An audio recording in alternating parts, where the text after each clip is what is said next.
So students, we were studying water and electrolyte balance in mammals. क्या पढ़ रहे थे हम लोग? मेरी आवाज आ रही है? Yes sir. Yes, sir. Screen white board दिख रहा है क्या? Yes, sir.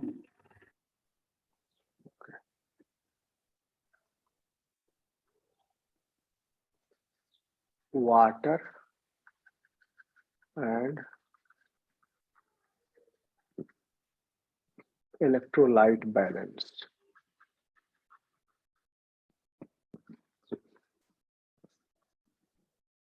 वाटर से क्या तात्पर्य है? पानी। इलेक्ट्रोलाइट से क्या मतलब है? सोल्यूट्स। सोल्यूट्स, ठीक है। तो पानी क्या हो गया? सॉल्वेंट। ओके। सॉल्यूट और सॉल्वेंट के बीच में क्या रिश्ता है? कि सॉल्यूट जो है सॉल्वेंट में डिजोल्व हो जाता है। ठीक, सॉल्यूट को सॉल्वेंट में डालते हैं तो डिजोल्व हो जाता है। जैसे पानी में हम नमक डालेंगे तो क्या होगा? डिजोल्व हो जाएगा। तो क्या कहेंगे? Now this is the solution. Solution is equal to solvent plus solute.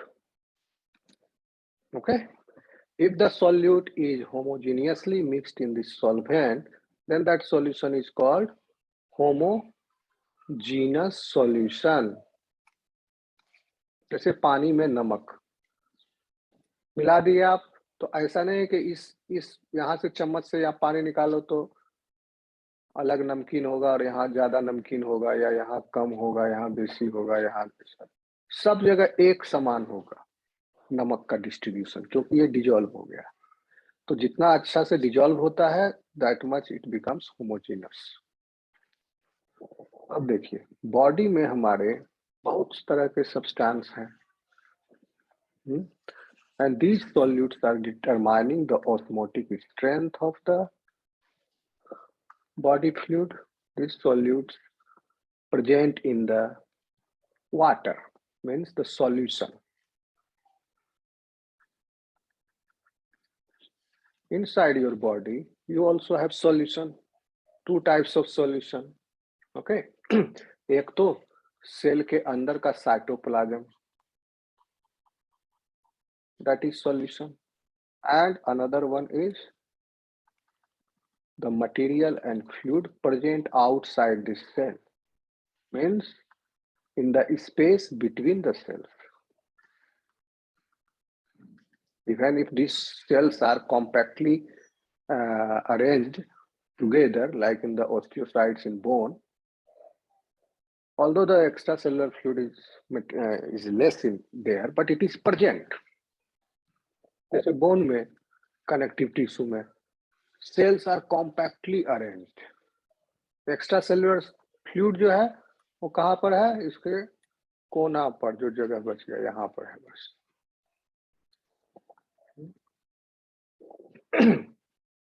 लेकिन ब्लड में सेल्स बहुत सारे हैं, दूर दूर हैं, और बीच में you have fluid. That fluid is called as plasma.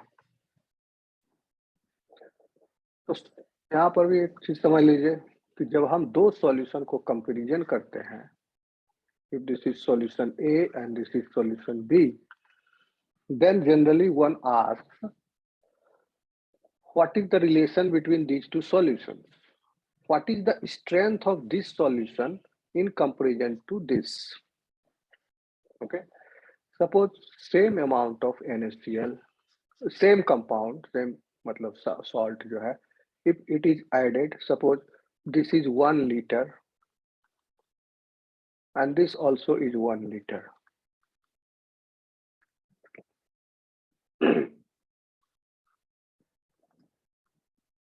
And you have added 100 gram in this and 50 gram in this. Then this solution, कौन सा solution ज्यादा गाढ़ा हुआ, मतलब ज्यादा salt हुआ? इसमें 1000 मिलीलीटर में 100 ग्राम है. 100 gram in 1000 milliliter. Here 50 gram in 1000 milliliter. कहाँ ज्यादा नमक ज्यादा हुआ? Obviously यहाँ हुआ सॉल्यूशन ए में ज्यादा हुआ. तो हम क्या कहेंगे? This solution is, what is to it? This solution, this is solution A and solution B. Then we can say that solution A is hypertonic to solution B. Solution B से इसका strength, इसमें ionic concentration is more hypertonic. तो solution A is hypertonic. लेकिन solution B क्या हुआ ए के संदर्भ में? सॉल्यूशन ए तो हाइपरटोनिक हुआ बी से, लेकिन बी क्या कहलाएगा? Solution B is hypotonic to solution A. अगर दोनों का बराबर होता ओस्मोलैलिटी, देन हम कहते आइसोटोनिक है. Now compare. I give you this exercise. मैंने लास्ट टाइम भी बताया था, दुनिया में जितने भी स्थावर जंगम प्राणी हैं, ओके, एक्सेप्ट फ्यू, छोड़ दो, almost all, their bodies osmolality, body fluid osmolality. Body fluid कैसे बनता है वो भी हम आपको बताएंगे. Osmolality is equal to 1/3 to 1/4 of the osmolality of sea water. ठीक, ये सारे एनिमल्स के लिए है, एक्सेप्ट फ्यू, एक्सेप्ट वन. पानी में रहने वाले तो जितने भी एनिमल्स हैं दुनिया में, वो क्या है? या तो सी वाटर में है, या फ्रेश वाटर में रह रहे हैं, या लैंड पर रह रहे हैं. ओके.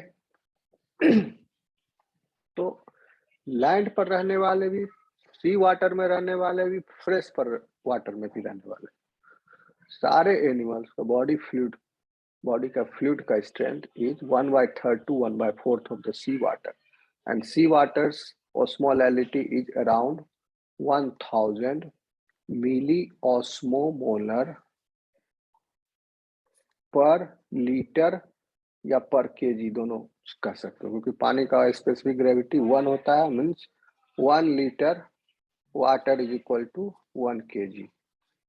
1 किलो पानी, 1 लीटर पानी का वजन 1 किलो होता है. तो इसको लीटर भी लिख सकते हैं, केजी भी लिख सकते हैं. So this is sea water's osmolality 1000. तो अदर एनिमल्स का कितना हो गया? 1/3 to 1/4. So all animals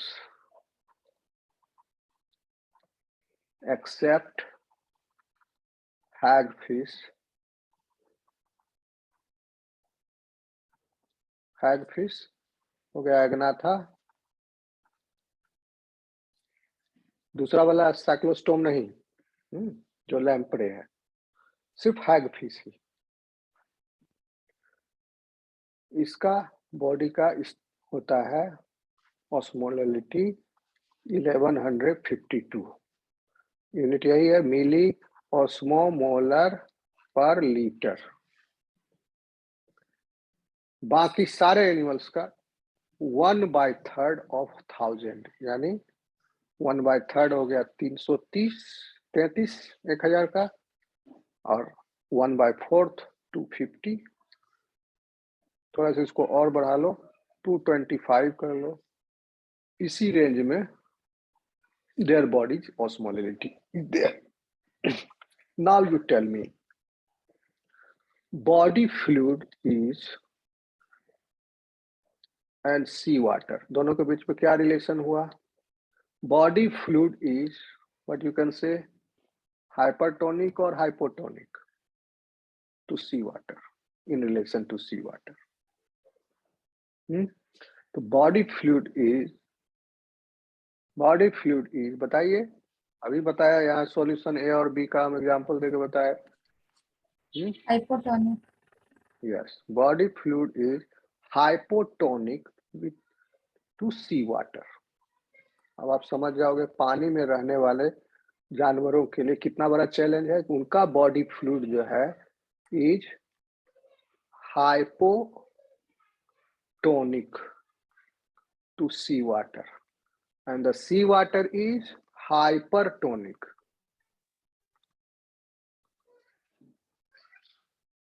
okay, तो क्या होगा? बेसिकली हम लोगों को ठीक है, इस चर्चा से फिर हम लोग इसको छोड़ देंगे क्योंकि चले गए। हम लोग को बेसिकली पढ़ना है water and electrolyte balancing mammals. ठीक है, तो यहाँ तक इसको बस इतना समझ लो। तो क्या चैलेंज है पानी में रहने वाले जीवों के लिए? कि बाहर में ऑस्मोलैलिटी है 1000, अंदर में मान लो कि इसका है 300, तो क्या होगा? सॉल्ट हो गया बाहर ज्यादा, बॉडी से सॉल्यूट बाहर ज्यादा है तो डिफ्यूजन होगा, बाहर से अंदर आएगा। गेन ऑफ सॉल्ट, गेन होगा, salt gain continuously through the skin passively, and exodus of water from the body, क्योंकि पानी का स्ट्रेंथ ज्यादा है अंदर, बाहर कम है। बाहर पानी कम हुआ क्योंकि सॉल्ट ज्यादा है, बाहर अंदर पानी ज्यादा है, सॉल्ट कम है, तो बॉडी से पानी बाहर निकल जाएगा। ओके, तो एक्सोडस ऑफ वाटर। तो मरीन सी वाटर में रहने वाले जो एनिमल्स हैं वो इस मैकेनिज्म से अपना बचाते हैं, यानी balance is equal to basically water gain minus water loss, this is the balance. तो इसमें वाटर लॉस हुआ, then what it will do, it will drink water, sea water drink करेगा। लेकिन ड्रिंक करेगा तो वहां भी एक समस्या है, क्योंकि इंटेस्टाइन में जाएगा सी वाटर, जैसे आप बहुत खतरनाक होता है समुद्र का पानी आपके लिए भी, तो इसी वजह से इंटेस्टाइन में जाएगा सी वाटर अगर आप पी लिए तो इंटेस्टाइन में क्या होगा, इंटेस्टाइन के सेल्स का साइटोप्लाज्म का स्ट्रेंथ इज 300 एंड जो पानी आ गया वो 1000। क्या होगा, इंटेस्टाइन के सेल से पानी निकल के आपके इंटेस्टाइन के ल्यूमन में आ जाएगा। डायरिया, पहले तो डायरिया होगा, cells will shrink and they will die, so intestine damage हो जाएगा। Intestine damage means a great damage to your body, छोटा मोटा बात नहीं है ये। अगर समुद्र का पानी पी लेगा इंटेस्टाइन डैमेज हो जाएगा आपका, लैंड एनिमल्स का, क्योंकि उनके अंदर ऐसे एडेप्टेशंस नहीं है कि सी वाटर को हम अगर अंदर ले लिए तो हम उसको यूटिलाइज कर सकें सेफली। बट ये सी वाटर में रहने वाले जो जानवर हैं, फिशेस, ये सब, यह इन्होंने सीख लिया है, एडेप्ट कर लिया है। कैसे? इनका oesophagus is modified and they have esophagus has ionocytes in them. Ionocytes special cells है, ये आयन को मेटाबोलाइज करते हैं। जब ये समुद्र का पानी पीता है तो ionocytes present in its oesophagus, oesophagus में इंटेस्टाइन में जाने से पहले ही इसोफेगस में आयनोसाइड्स जो है आयंस को एब्जॉर्ब कर लेते हैं। जो समुद्र के पानी को ये पिया, इतना एब्जॉर्ब कर लेते हैं कि इस 1000 से घटा के इंटेस्टाइन तक पहुंचते पहुंचते it is almost 300 they make it. Now this water is safe for this animal. तब ये एनिमल पानी को एब्जॉर्ब कर लेता है क्योंकि एक्सोडस ऑफ वाटर कंटिन्यूअसली हो रहा है और ये कंटिन्यूअसली पीता है। इसोफेगस इसके आयंस को एब्जॉर्ब कर लिया, आगे जो हाइपोटोनिक सॉल्यूशन हुआ that is now isotonic to the body fluid and that is given to the intestine and intestine absorbs the water to compensate for this loss। तो ये तो बैलेंस कर रहा है एक्वेटिक एनिमल्स। सॉल्ट वाटर का, salt का कैसे balance करता है? एक्वेटिक मीन्स मरीन में। सॉल्ट को कैसे बैलेंस करता है? क्योंकि सॉल्ट जो है गेन हो रहा है, बाहर से अंदर आ रहा है, तो इसको सॉल्ट बॉडी से बाहर फेंकना है, निकालना है, क्योंकि बाहर से अंदर आएगा सॉल्ट, तो अंदर का जो स्ट्रेंथ है 300 ये बढ़ जाएगा। तो इसको मेंटेन करने के लिए 300 को इसको सॉल्ट को बाहर निकालना होगा बॉडी से। ओके आ रहा समझ में? Yes, sir. Then it utilizes its gill for this function and gills actively, ये एक्टिव प्रोसेस, अपना एनर्जी खर्च करके ये सॉल्ट को बाहर फेंकता है गिल्स से। और साथ ही साथ इसके किडनीज जो क्लोका में ओपन हो रहे हैं, ट्रैक इसके एक्सक्रीटरी सिस्टम के ट्रैक्ट, क्योंकि cloaca is like a chamber, urinogenital sinus है, यहाँ पर सब ओपन हो रहा है, रिप्रोडक्टिव और आपका डाइजेस्टिव, यूरिनल, सब इसी चैम्बर में ओपन हो रहा है। और चैम्बर जो है बाहर से एक स्लिट के थ्रू ओपनड है, पहले कलेक्ट हुआ and this is one opening. so in this the kidney is also regulating, okay, excess of salt it is secreting। तो यहाँ पर यूरिन जो है इसका in this case salt water में, क्योंकि पानी इसका निकल रहा है बॉडी से, लॉस हो रहा है एक्टिवली, पानी इसको गेन करना है, तो दिस टाइम इसका यूरिन जो है सी वाटर में रहने वाले एनिमल्स का यूरिन होता है कंसंट्रेटेड।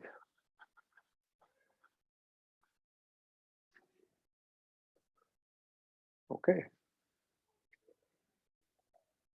एंड कंसंट्रेटेड, यस, क्योंकि इसको पानी कम निकालना है, क्योंकि पानी कंटिन्यूअसली बॉडी से निकल रहा है, तो पानी कम इनको वेस्ट करना है, जाया करना है यूरिन में, क्योंकि एक तो ऐसे ही पानी निकल रहा है, यूरिन में ये पानी बचाएगा। और साथ ही साथ सॉल्ट को ज्यादा से ज्यादा बाहर निकालना है, क्योंकि सॉल्ट अंदर घुस रहा है, तो यूरिन जो है वॉल्यूम कम है यूरिन का, और साथ ही साथ यूरिन में सॉल्यूट्स ज्यादा होंगे। तो वॉल्यूम कम, सोने पर सुहागा, वॉल्यूम भी कम और सॉल्यूट भी ज्यादा, तो ये हो गया कंसंट्रेटेड, हाईली कंसंट्रेटेड। पानी में रहने वाला जानवर है, समुद्र के पानी में वो सारे हाईली कंसंट्रेटेड यूरिन बनाते हैं, फिर भी हाईली कंसंट्रेटेड यूरिन। यही कहानी उल्टा हो जाता है फ्रेश वाटर में, यूरिन होता है वॉल्यूम बहुत ज्यादा, क्योंकि बाहर पानी का स्ट्रेंथ, ऑस्मोटिक स्ट्रेंथ कम हो गया, वॉल्यूम ज्यादा और सॉल्यूट कम, तो इसमें हो जाता है highly dilute large in and large volume, this is highly concentrated and less volume। अब आइए लैंड पर, जो कि अभी देखेंगे मैमल्स में क्या हो रहा है। फॉर एग्जांपल ह्यूमंस का ही ले लीजिए। मेरी आवाज आ रही है आप लोगों तक? इसको मिटा दें? Yes, sir.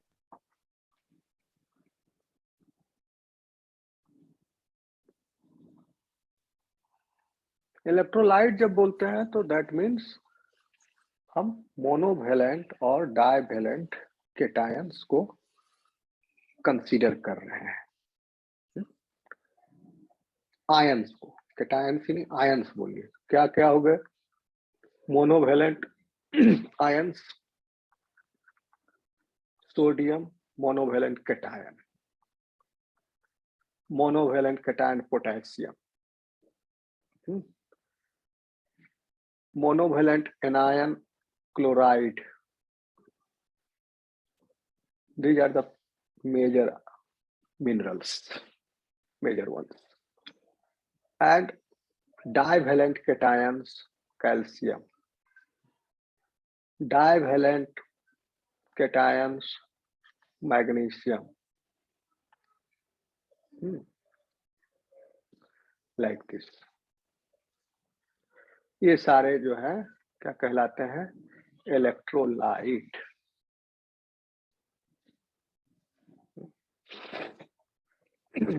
और वाटर तो है ही। ठीक, अब आगे चलिए मैमल्स में। तो mammals, they actually have a remarkable ability to regulate their body water. Okay, not only the body water, mammals have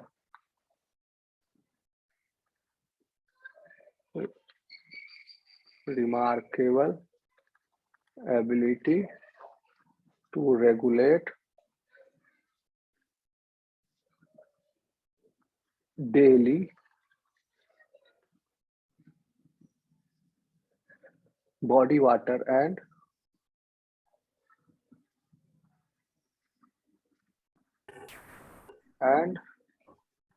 electrolyte balance.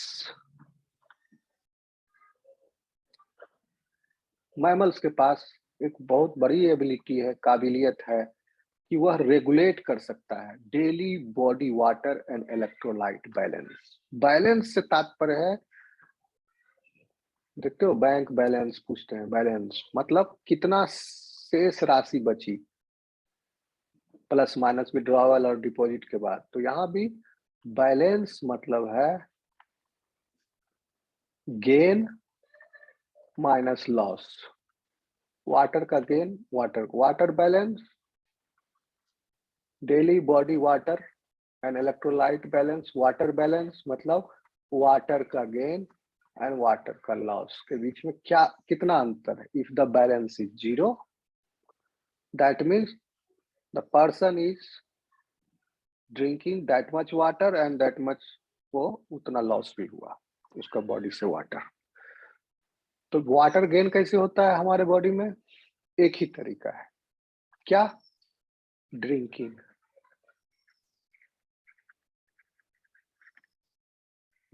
Number 1, एक ही तरीका नहीं और भी है। नंबर 2, मान लो आप खाना चावल दाल खा रहे हो, खाना खाने के साथ while eating उसमें पानी है। तीसरा, water produced during electron transport chain, this is your water gain. ठीक है, ये दोनों डिपार्टमेंट से पानी का आपूर्ति कम हो गया, अगर लॉस ज्यादा हो रहा है तो देन यू फील, क्या फील करते हो? थर्स्ट, प्यास लगती है। अगर इलेक्ट्रॉन ट्रांसपोर्ट चेन से जो पानी आ रहा है और खाने से जो आप पानी ग्रहण कर रहे हो उससे नहीं पानी का डिमांड पूरा हो रहा है, तब प्यास लगेगी, फिर आप पी करके उस कमी को पूरा करोगे। और लॉस कैसे हो रहा है पानी का?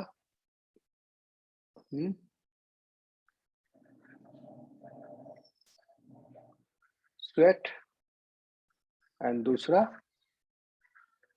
यूरिनेट। आवाज आ रही है मेरे? Yes, sir.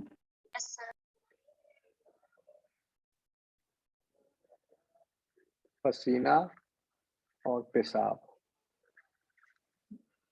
इससे हम पानी को लूज कर रहे हैं। और कुछ तीसरा इवेपोरेशन भी, लेकिन इसका कंट्रीब्यूशन बहुत कम है इवेपोरेशन का इन मैन, क्योंकि हमने ज्यादातर इवेपोरेशन को आच्छादित कर दिया है, रोक दिया है। केराटिनाइजेशन होके हमारे स्किन का outer most layer has stopped it, so water can not go inside and water cannot come outside. Only the interior lining, body का जो एक्सटर्नल सरफेस है, ऐसा है आदमी का बॉडी, ऐसा है,